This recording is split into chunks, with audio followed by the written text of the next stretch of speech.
दोस्तों, ये कहानी है आसिफ और शबन की। ये दोनों भाई बहन थे। आसिफ के पापा की छोटी सी कपड़ों की दुकान थी। घर पर किसी चीज की कमी नहीं थी। आसिफ के पापा की छोटी दुकान होने के बावजूद भी उनकी समाज में बहुत अच्छी इज्जत थी। आसिफ के मम्मी और पापा अपने दोनों बच्चों से बहुत प्यार करते थे। आसिफ ने ज्यादा पढ़ाई नहीं की थी, इसलिए वो अपने पापा के साथ उनके काम में हाथ बटाया करता था। आसिफ की एक और बड़ी बहन थी, जिसकी शादी आज से 5 साल पहले ही उसके पापा ने अपनी छोटी सी दुकान से मेहनत करके की थी। आसिफ के पापा चाहते थे कि मेरी सबसे छोटी लड़की यानी आसिफ की छोटी बहन पढ़ लिख कर एक एयर होस्टेस बने, पर उन्हें क्या पता था कि उनकी लड़की ऐसे गुल खिलाएगी। शबन की उम्र अभी 16 साल थी, पर उसके चाल चलन कुछ ठीक नहीं थे। आसिफ ने भले ही कम पढ़ाई की थी, पर वो बहुत समझदार था। आसिफ के पापा ने दुकान की सारी जिम्मेदारी अब आसिफ को ही सौंप दी थी। आसिफ की माँ बोलती, बेटा अपने लिए भी थोड़े पैसे रख लिया कर, सारे कमाए हुए पैसे मुझे लाकर दे देता है। माँ के तरफ मोहब्बत से देखते हुए आसिफ कहने लगा, माँ आखिर मेरा क्या खर्च भला, आप पैसे संभाल कर रखे, कल को शबन की भी शादी करनी है। बड़ा भाई तो अपनी जिम्मेदारी में लग गया था, पर शबन ने अपने माँ बाप की इज्जत न रखी। एक दिन की बात है, शबन अपनी दोस्त सादिया के साथ ट्यूशन जा रही थी। आज बारिश हुई थी, जिस वजह से सड़क पर कीचड़ ज्यादा था। शबन सादिया से बात करते हुए जा रही थी कि अचानक से उसका पैर फिसल गया और वो वहीं गिर गई। सड़क पर कुछ नौजवानों ने शबन को हॉस्पिटल पहुंचाया, और ये बात जब शबन के भाई, पापा और माँ को पता चली तो वे तुरंत भागते भागते हॉस्पिटल आए। तो उनसे डॉक्टर ने बताया, शबन के गिरने की वजह से उसके पैर में मोच पड़ गई है और उसे अब 30 दिनों तक बेड पर ही रहना होगा। ये बात सुनते ही शबन बोली, पर डॉक्टर मेरी 10वीं की एग्जाम होने वाले हैं और अगर मैं 30 दिनों तक बेड पर रहूंगी तो ट्यूशन कैसे जाऊंगी। आसिफ बोला, कोई बात नहीं बहन, अगर तुम्हारे एग्जाम सर पर है तो हम ट्यूशन टीचर को ही घर बुला लेंगे। ये बात सुनते ही शबन को मानो कौन सी खुशी मिल गई हो। शबन का टीचर अभी नौजवान था, उसका नाम तौसीफ था। तौसीफ वैसे तो 21 साल का था, वो यूनिवर्सिटी में BSc की पढ़ाई कर रहा था। तौसीफ का घर गांव में था, पर वो शहर में पढ़ने के लिए आया था। जेब खर्च निकालने के लिए वो 10वीं तक के बच्चों को ट्यूशन पढ़ाता था। और जब उसे पता चला कि ट्यूशन आते समय शबन का छोटा सा एक्सीडेंट हो गया है, तो वो भी हॉस्पिटल घबराते हुए पहुंचा। और जब आसिफ ने ये बात कही कि 30 दिनों तक अब घर पर आकर पढ़ाना होगा, तब तौसीफ उसे पढ़ाने के लिए झट से तैयार हो गया, वो भी बिना ज्यादा फीस लिए। और अगले दिन से ही तौसीफ ने रोज शाम को 4 बजे घर आकर शबन को पढ़ाना शुरू कर दिया। शबन का बड़ा भाई आसिफ और उसके पापा रोज सुबह दुकान चले जाते थे। माँ दिन भर घर के काम में ही व्यस्त रहती थी और शबन को पूरी आजादी मिली हुई थी, और वो उस आजादी से अपने घर वालों की आंखों में धूल झोंकती थी। आसिफ अपनी बहन से माँ बाप की तरह प्यार करता था और वो चाहता था कि मेरी बहन पढ़ लिख माँ बाप का सपना पूरा करे। अब शबन को बेड पर रहते 1 हफ्ते हो गए। शबन के भाई को तो वैसे ही दुकान से फुर्सत नहीं मिलती थी, लेकिन उसने गौर किया, ट्यूशन टीचर जब पढ़ाकर चला जाता तो शबन के मुंह पे 12 बज जाते, और जब टीचर यानी तौसीफ के आने का समय होता तो शबन उसके आने से पहले ही क्रीम और पाउडर लगाकर रेडी हो जाती थी। शबन के साथ उसकी दोस्त सादिया भी उसी के घर में ट्यूशन पढ़ती थी। एक दिन की बात है, संडे का दिन था और आज छुट्टी थी। शबन हर संडे को अपनी दोस्त सादिया के घर पर उसके कमरे में पूरा दिन एक्स्ट्रा स्टडी का बहाना बनाकर रहती थी, पर इस बार उसके पैर में मोच होने के कारण वो उसके घर नहीं जा सकी। इसलिए सादिया ने शबन से कहा, तू घबरा मत, हम आज पूरा दिन तेरे ही घर में रहेंगे और जो काम हर संडे को करते हैं वो इस बार भी करेंगे। किसी को कुछ पता नहीं चलेगा, और वैसे भी तेरे भैया और पापा दुकान चले जाते हैं, माँ को तो तू बेवकूफ बना ही सकती है। और ये बातें करके सादिया और शबन हंसने लगी, पर इत्तेफाक से आसिफ ने अपनी छोटी बहन को ये बात सुन ली। और उसके दिमाग में ये बात बार बार घूमने लगी कि आखिर शबनम हर संडे को हमें बेवकूफ बनाकर अपनी दोस्त के घर पूरा दिन करती क्या है। और इसी बात का पता लगाने के लिए आज आसिफ दुकान नहीं गया और पापा से बोला, पापा आप दुकान जाइए, आज मुझे दुकान के माल के लिए ऑर्डर देने जाना है, जिस वजह से मुझे दुकान आने में देर हो जाएगी।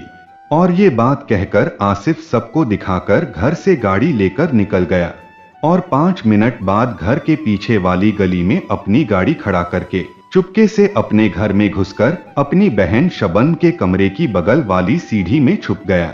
10 मिनट बाद सादिया घर में शबनम को आवाज देते हुए आई और उसकी माँ से पूछने लगी, मम्मी शबनम कहाँ है?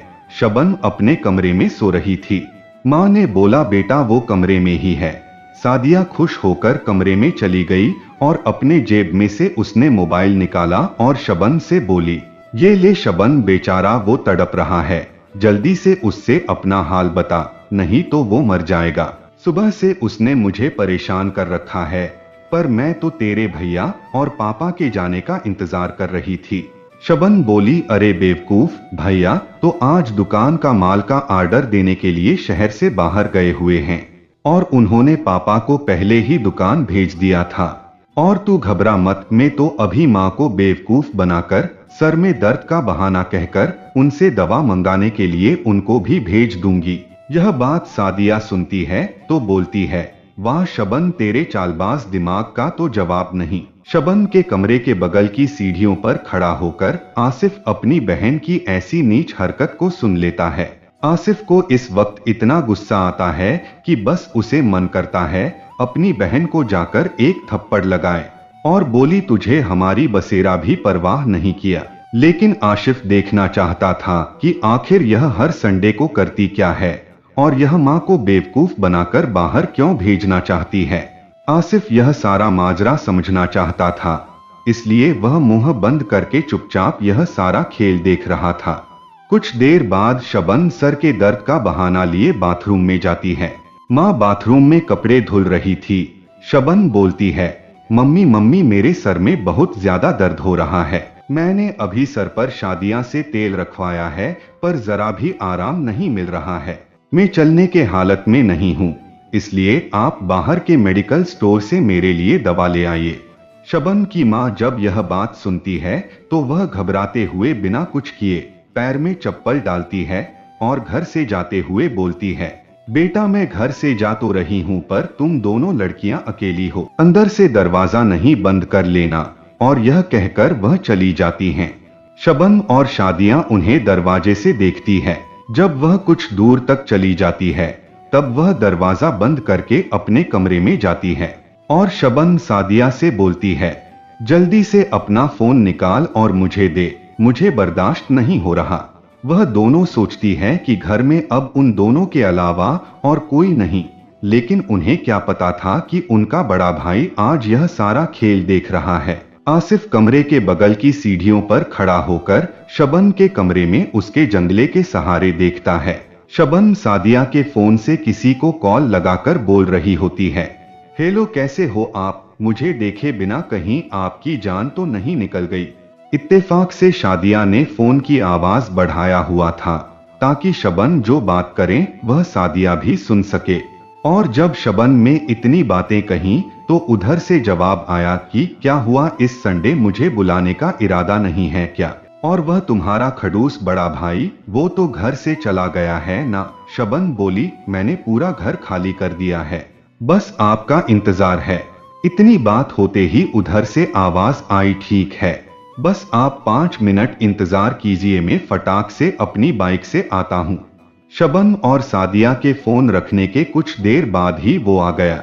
इन दोनों ने धीरे से कहा, आवाज मत करो और अंदर आ जाओ। और फिर शबनम, सादिया और वह लड़का जिसे उन दोनों ने फोन से बुलाया था एक ही कमरे में चली गई।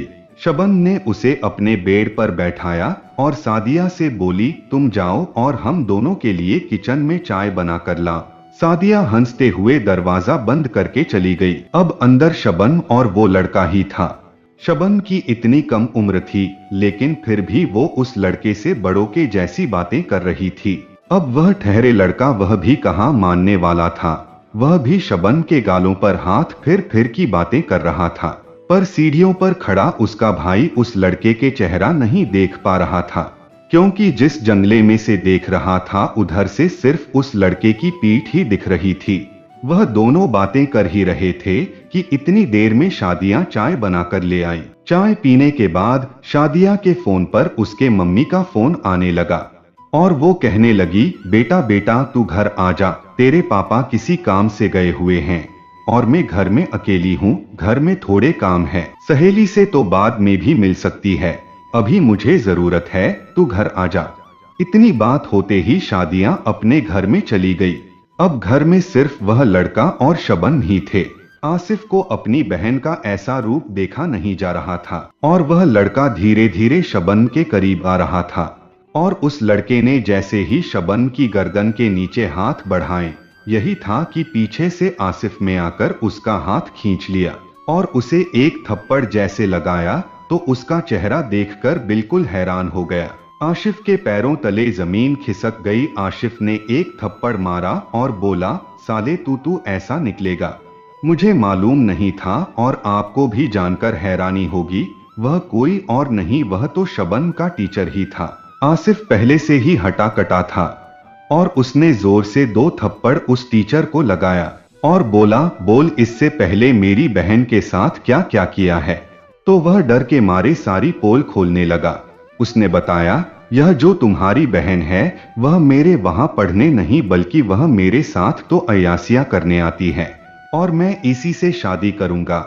आसिफ को यह बात सुनते ही बहुत गुस्सा आया और उसने उस टीचर को वही बगल में बांध दिया और कुछ मोहल्ले वालों को बुला लिया। जब मोहल्ले वालों ने उसे देखा तो उन्होंने आसिफ को समझाया और बोला, देखो आसिफ, खामखा बेइज्जती से अच्छा है हम इसे पुलिस के हवाले कर दें। इतनी बात हो ही रही थी कि तभी शबन की मां दवा लेकर आ गई और उन्होंने अपने सामने ऐसा मंजर देखा तो बिल्कुल दंग रह गई। और जब पड़ोस की औरत ने उन्हें उनकी बेटी की आज की सारी काली करतूतें बताएं, तो वह उस बातों पर यकीन ही नहीं कर पा रही थी। इतनी देर में पुलिस वहां पर आ गई। पुलिस ने उनसे बताया कि यह वही लड़का है जो कम उम्र की लड़कियों को अपने प्यार के जाल में फंसाकर उनकी इज्जत के साथ खेलवाड़ करके और लड़कियों के पैसे लूटकर चला जाता। शबन की उम्र अभी सिर्फ 16 साल थी। शुरुआत में शबन तो बहुत रो रही थी और कह रही थी, नहीं मैं इसकी बिना नहीं रह सकती, मैं उससे प्यार करती हूँ।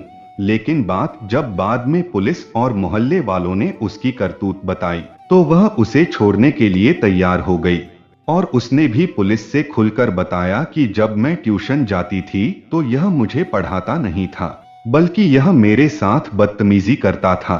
शबन ने अपनी माँ और अपने बड़े भाई से हाथ जोड़कर माफी मांगी और बोली, भैया मुझे माफ कर दो, मैं कम उम्र में बह गई थी, पर आप घबराइए नहीं, मैं पापा का सपना जरूर पूरा करूंगी। वही बगल में उसके पापा भी खड़े थे। पापा बोले, बेटा तू घबरा नहीं, इस उम्र में ऐसा होना आम बात है, पर अगर तू समझदार रहो तो तुझे कोई बेवकूफ बना ही नहीं सकता। और इस तरीके से कुछ साल बाद शबन खूब मेहनत करके पढ़ लिख कर एक एयर होस्टेस बन जाती है और अपने बूढ़े और गरीब पिता का सपना पूरा कर देती है।